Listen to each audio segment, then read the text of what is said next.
everybody. My name is Christy Gessler. I'm coming to you with a new adventure in my life.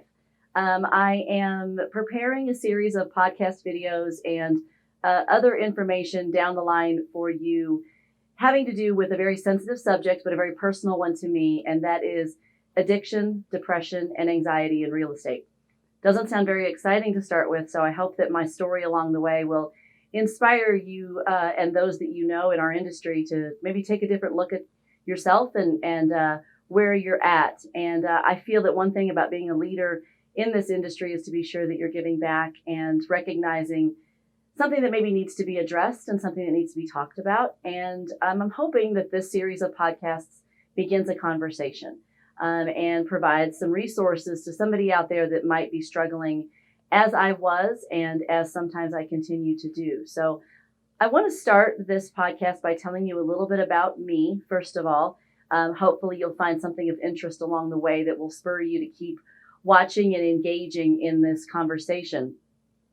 I have just turned 48 years old. I am the mother of two. I have two grown sons, and I am a realtor. I am a Texas broker. I got my real estate license back in 2005 and started to find myself in an industry that I fell in love with almost from the get-go.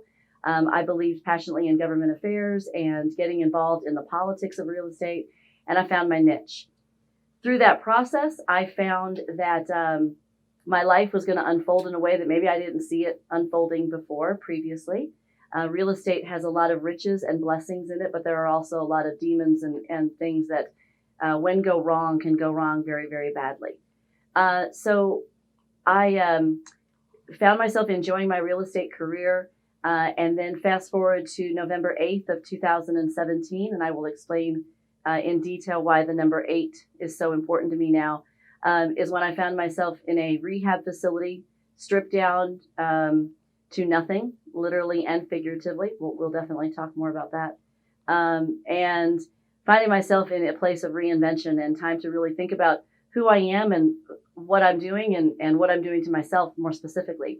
So I found myself coming out of a very, very dark place, and I'm here to talk about that. I'm here to talk about the journey into the darkness and all of the fun along the way. No question, there are some good times that were had that I can remember.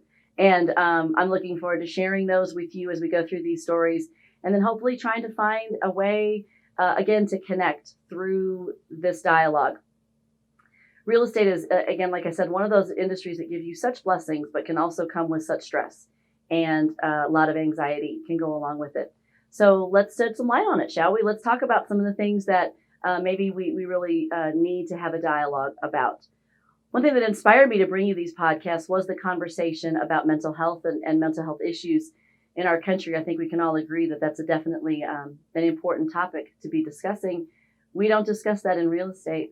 I go to a lot of conferences in the industry, and it's not talked about very often, although last year the dialogue began at an event that I was at, and I want to share that with you as well in a future episode. We'll talk about that. But it's time to have the conversation. It's time to talk about the realities of what this business can do and where we're at. So I find myself sitting here today in beautiful Austin, Texas, in my real estate brokerage, the Freedom 512 Real Estate Group. The fact that I'm sitting here today and I can say that is quite a story and quite a great adventure to share. Maybe you'll learn something from it if you're thinking about ending up in the same seat. But let's see where it goes and let's see what happens. I appreciate the opportunity to speak with y'all. We're going to have some shorter episodes, some longer ones, just some things to kind of spur you along and maybe give you some food for thought and topics for conversation. So thank you very much. Let's go along for the ride. Here we go.